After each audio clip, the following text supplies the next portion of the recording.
जय हिंद दोस्तों, लक्ष्यता education hub में आपका स्वागत है। आज का हमारा टॉपिक है कटिबंध। आज हम पढ़ेंगे कटिबंध। इससे पहले वाली वीडियो में हम पढ़ चुके हैं अक्षांश रेखा, देशांतर रेखा और कर्क रेखा, मकर रेखा, ये सारी रेखाओं के बारे में, जो काल्पनिक रेखा के बारे में हम पढ़ चुके हैं। आज हमारा टॉपिक है कटिबंध। कटिबंध कटिबंध को बोलते हैं हम जोन। क्या बोलते हैं? जोन। कटिबंध को बोलते हैं जोन। यानी कि जो हमारे जितने दो गोलार्ध हैं, उत्तरी गोलार्ध और दक्षिणी गोलार्ध, ठीक है। तो जो हमारे दो गोलार्ध हैं, इन गोलार्ध को ताप के आधार पर कई भागों में बांटा गया है। तो ताप के आधार पर कई भागों में बांटा गया, इन भागों को कटिबंध कहते हैं। क्या बोलते हैं हम? कटिबंध कहते हैं। इन भागों को कटिबंध कहते हैं, ठीक है। अब ये हमारा जो हमारी विषुवत रेखा है, विषुवत रेखा बताया था, उत्तरी गोलार्ध और दक्षिण गोलार्ध में बांटती है, दो भागों में बांटती है। दो भागों में बांटती है विषुवत रेखा, उत्तरी गोलार्ध और दक्षिणी गोलार्ध। इसको बोलते हैं हम नॉर्थ पोल, इसको बोलते हैं हम साउथ पोल। यानी कि दक्षिण ध्रुव उत्तरी ध्रुव और दक्षिण ध्रुव में बांटती है। बात करते हैं जो उत्तरी गोलार्ध में, ये जो हमारा विषुवत रेखा, तो विषुवत रेखा तो 0 डिग्री पे खींची गई है, ठीक है। अब अगर विषुवत रेखा से हम चलते हैं उत्तर की ओर 30 डिग्री, कितने डिग्री? 30 डिग्री, 30 डिग्री उत्तर की ओर और 30 डिग्री दक्षिण की ओर।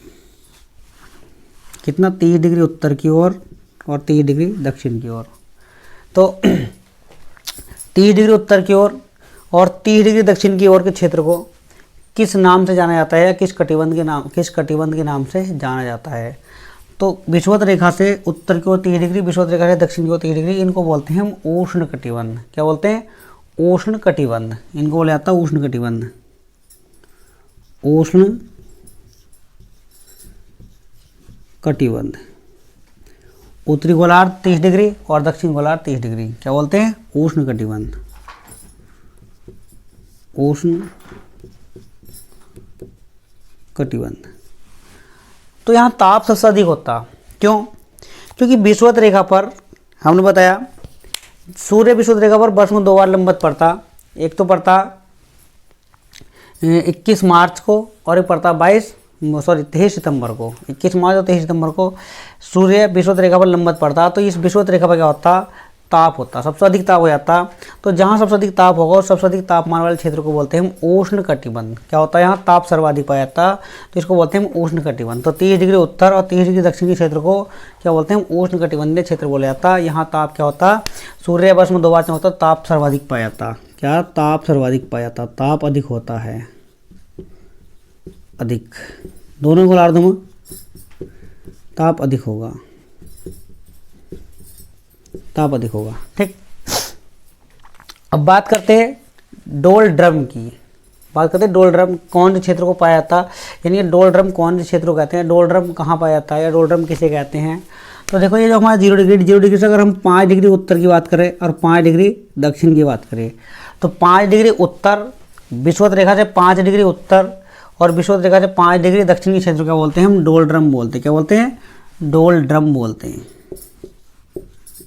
डोल ड्रम क्या कहा जाता? डोल ड्रम। 5 डिग्री उत्तर वाले और 5 डिग्री दक्षिण के क्षेत्र का बोलते हैं हम डोल ड्रम बोलते हैं। 5 डिग्री उत्तर और 5 डिग्री दक्षिण के क्षेत्र का बोलते हैं हम डोल ड्रम बोलते हैं।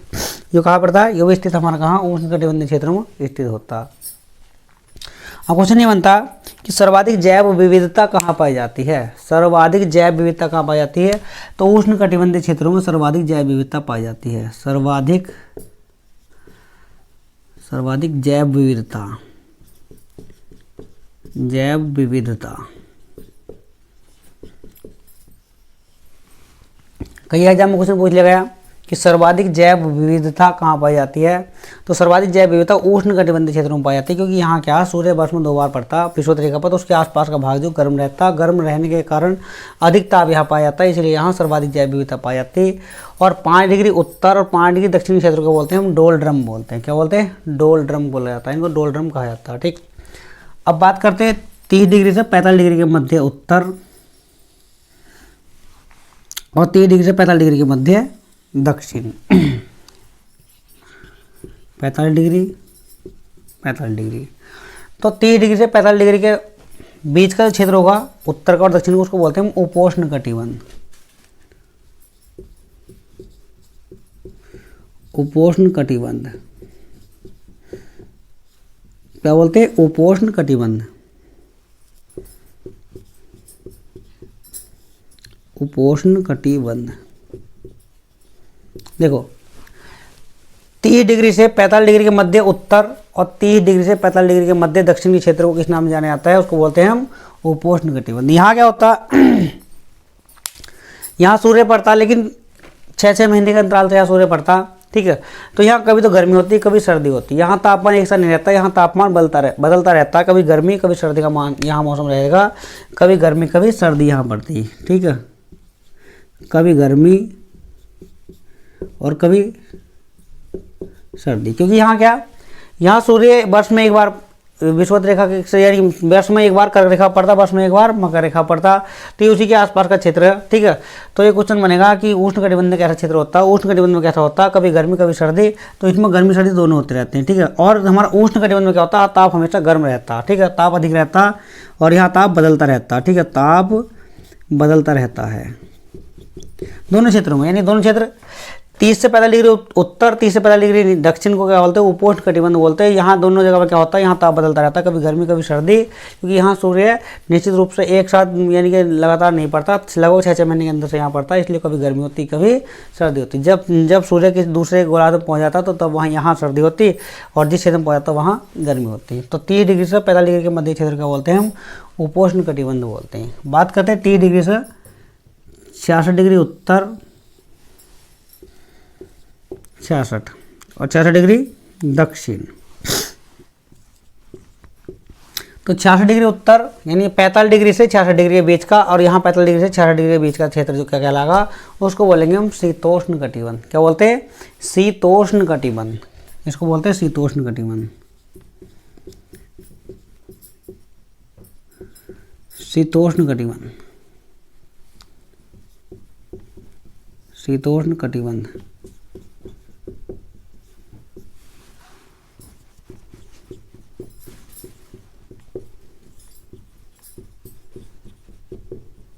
देखो यानी 45 डिग्री से 66 डिग्री के मध्य का जो क्षेत्र होगा उत्तर और दक्षिण के क्षेत्र में, यानी दोनों गोलार्ध, उत्तरी गोलार्ध और दक्षिण गोलार्ध, इसको बोलते हैं हम उत्तरी गोलार्ध।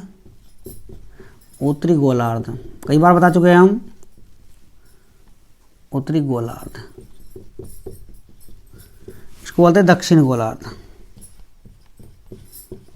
दक्षिण गोलार्ध उसको बोलते हैं नॉर्थ पोल। इसको बोलते हैं साउथ पोल। साउथ पोल, ठीक है, साउथ पोल बोलते हैं, नॉर्थ पोल साउथ पोल। तो 45 डिग्री 66 डिग्री के मध्य का क्षेत्र कहलाएगा उत्तरी गोलार्ध में शीतोष्ण कटिबंध, और 45 डिग्री 66 डिग्री के मध्य का दक्षिण गोलार्ध में कहलाएगा शीतोष्ण कटिबंध। अब यहाँ शीतोष्ण कटिबंध में क्या होता है? यहाँ सूर्य की किरणें सीधी नहीं पड़ पाती है, तिरछी पड़ती है। यहाँ सूर्य की किरणें तिरछी पड़ती है, यहाँ मौसम कैसा होगा? यहाँ मौसम, यहाँ तापमान कम रहता, तो यहाँ मौसम कैसा होगा? ठंडा क्षेत्र होते हैं यहाँ, ठीक है, ठंडा क्षेत्र होगा ये, क्योंकि सूर्य की किरणें तिरछी पड़ेंगी, सीधी नहीं पड़ पाती, तो इसलिए यहाँ मौसम कैसा होगा? शीतोष्ण। देखो शीतोष्ण से देखने लग रहे हैं, यहाँ शीतोष्ण कटिबंध होगा तो यहाँ ज़्यादा गर्म क्षेत्र नहीं हो पाता, यहाँ ठंडा क्षेत्र होता है, ठीक है। तो ये 45 डिग्री 66 डिग्री के मध्य शीतोष्ण कटिबंध और 45 डिग्री 66 डिग्री के मध्य शीतोष्ण कटिबंध, यहाँ उत्तरी गोलार्ध और यहाँ दक्षिण गोलार्ध को कहा जाता है। अब बात करते हैं 66 डिग्री से 90 डिग्री उत्तर और 66 डिग्री से 90 डिग्री दक्षिण के क्षेत्रों को किस नाम से जानते हैं? तो इसको जानते हैं ध्रुवीय कटिबंध के नाम से। ध्रुवीय कटिबंध। ध्रुवीय कटिबंध इसको बोलते हैं ध्रुवीय कटिबंध। ध्रुवीय कटिबंध क्या बोलते हैं? ध्रुवीय कटिबंध।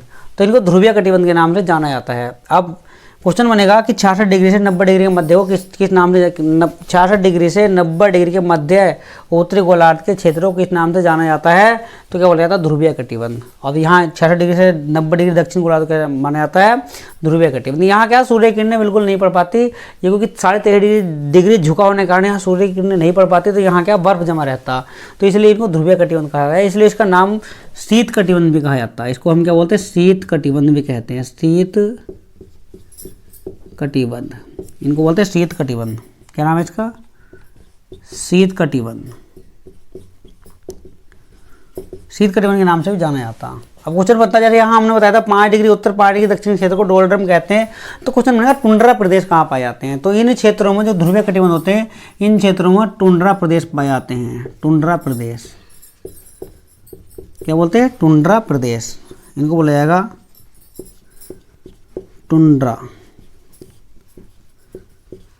प्रदेश। टुंड्रा प्रदेश का मतलब क्या होता है, जहाँ बर्फीले क्षेत्र होते हैं, बर्फीला इलाका होता है, वहाँ मतलब ठंडा इलाका होता है, बिल्कुल बर्फ पड़ जाती है, तो उनको बोला जाता है टुंड्रा प्रदेश। तो क्वेश्चन बनेगा टुंड्रा प्रदेश कहाँ पाए थे, तो दक्षिण गोलार्ध में, यानी कि 90 डिग्री के बीच का क्षेत्र, और दक्षिण गोलार्ध में और उत्तरी गोलार्ध में 90 डिग्री के जो क्षेत्र का आसपास का क्षेत्र होगा, तो उसको टुंड्रा प्रदेश हम कहते हैं। क्या बोलते हैं हम, टुंड्रा प्रदेश। और ये क्या 5 डिग्री विषुवत रेखा के 5 डिग्री उत्तर 5 डिग्री दक्षिण के क्षेत्र क्या बोलते हैं हम, डोलड्रम कहते हैं। ये होते हैं गर्म क्षेत्र होते हैं, और टुंड्रा प्रदेश होते हैं ठंडे इलाके। देखो टुंड्रा प्रदेश कैसे होते हैं, ठंडे इलाकों को हम क्या बोलते हैं, टुंड्रा प्रदेश कहा जाता है। ठीक है, टुंड्रा प्रदेश कहा जाता है।